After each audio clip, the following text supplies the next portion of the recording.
Okay, so we have two vSRXs spun up. As you can see, they have the Amnesiac logo there, so that means that there's no configuration on. So the problem with the vSRXs is because they are security firewalls, there's a lot of configurations and lab testing you may want to do, which will be blocked due to firewall filters and the firewall zones will need amending. However, you can put these vSRXs into basically packet mode, which will effectively turn these vSRXs into normal routers or a normal switch if you want to use them as a switch. And they're great for labbing. So let's have a look and see how you do this. So because there's been no config on here, as you can see, we just logged in straight in as root. First thing we need to do is obviously put on a root authentication.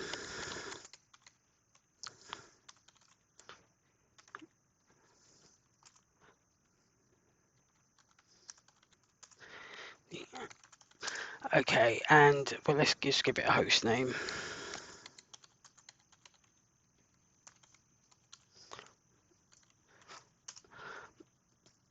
And we can see that we're connecting between the two of them as GE000. So let's configure that. So set GE000.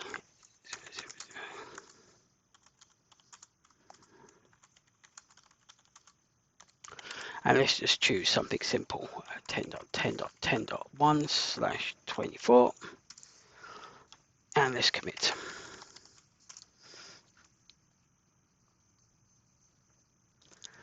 Shouldn't take too long. Okay, while that's committing, we're going, oh, it's done, great. We're going to go on to the other router and do the same thing.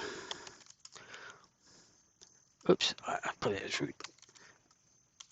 There we go.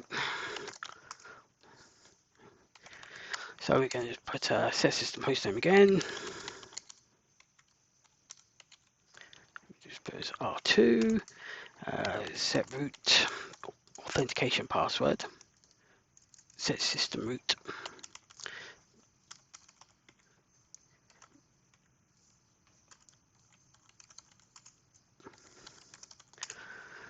Okay, if you're unfamiliar with why we need to do this, is you're unable to make any commits on the actual system unless there's a root authentication password set. So let's set the interface. Okay, so set interface G unit 0 10.10.10.2/24. Commit that. So we've got an IP address on the same subnet on both of these routers, so we should be able to ping across. So let's have a look.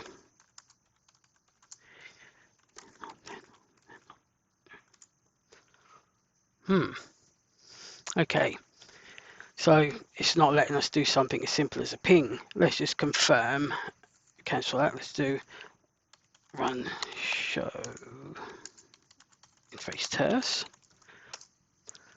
Okay, so we're definitely set up as 10.10.10.1/24. Let's have a look at the other side.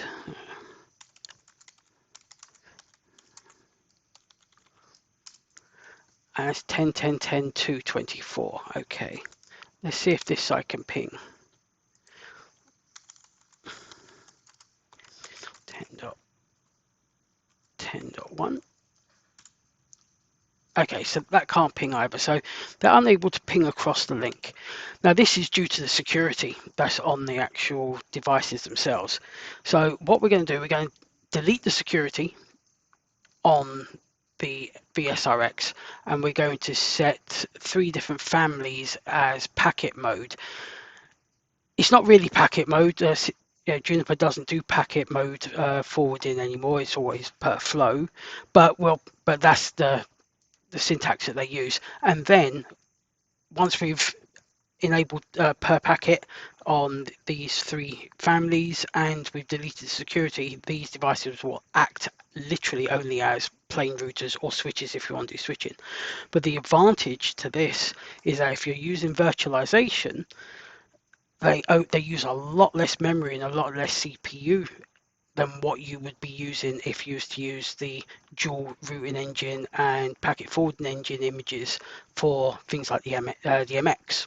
Plus, you can do full switching on this. So if you're doing something like the JNCIS Enterprise, where you're doing a lot of actual proper switching, you can do this because there is no actual EX image that you can use. You can use a QFX image, but again, that is another dual packet forwarding engine and routing engine topology. So you're looking at maybe up to 6 gigs of memory per one device. Okay, so let's get cracking with this. So let's have a look. So let's delete security. So that's going to delete the security on the system, and that's now let's just change the families into per packet. So it should be, if I remember rightly, set security forwarding options, family, ISO, mode, packet, and we do the same for family MPLS.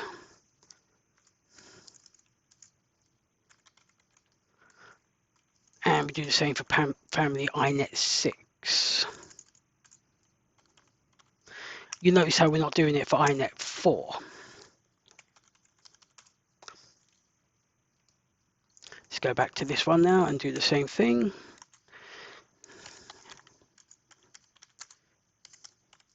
Delete security, set security forwarding options, family, MPLS, mode, packet, and change that now from MPLS to ISO, which is for ISIS, and change it to INET6, and then commit. Now, if we go back to that's completed, let's go back to this device here, and we go up till we can find our where we was trying to ping. Hey, there you go. Pings across fine now. Now, just deleting the security alone would have done this, but if you're going to take your studies any further, which will include things like ISIS, MPLS, and any IPv6 you would need to do the security forwarding options to get them in. But now this means that these 2 devices are just now plain bog standard routers with all the advantages of being able to do full routing, full switching, and using less than half of the resources that you would be using if you was using the newer images. And of course, if you happen to be buying equipment on the likes of eBay, I mean, I have a vSRX, sorry, not vSRX, an SRX 110 at home, so it's an all right little device. It wasn't expensive, but I do the same thing. I put it into packet mode so I can connect it up to any of my Cisco's and can use it as a standalone Juniper router. So if you want to do your testing with real equipment, then you know, trying to get hold of an actual Juniper router is very, very, very difficult and very expensive. Some of the switches you can get hold of, like the the older EX2000 series, which are pretty good. Some of them are a bit limited with how far you can go with what version of OS you can put on. But you know, that's predominantly all they'll do is switching. Whereas if you get yourself like an SRX 200 or 300 to be even better, you'll pick them up for like 100 quid. You could do everything with them. Absolutely fantastic. Actually, to be honest, I think the only thing you might not be able to do is logical systems where you split the actual device into multiple devices. That I think that may be the only thing you can't do. I'll get back to you on that. Anyway, I hope this has been interesting for you, and thanks for watching.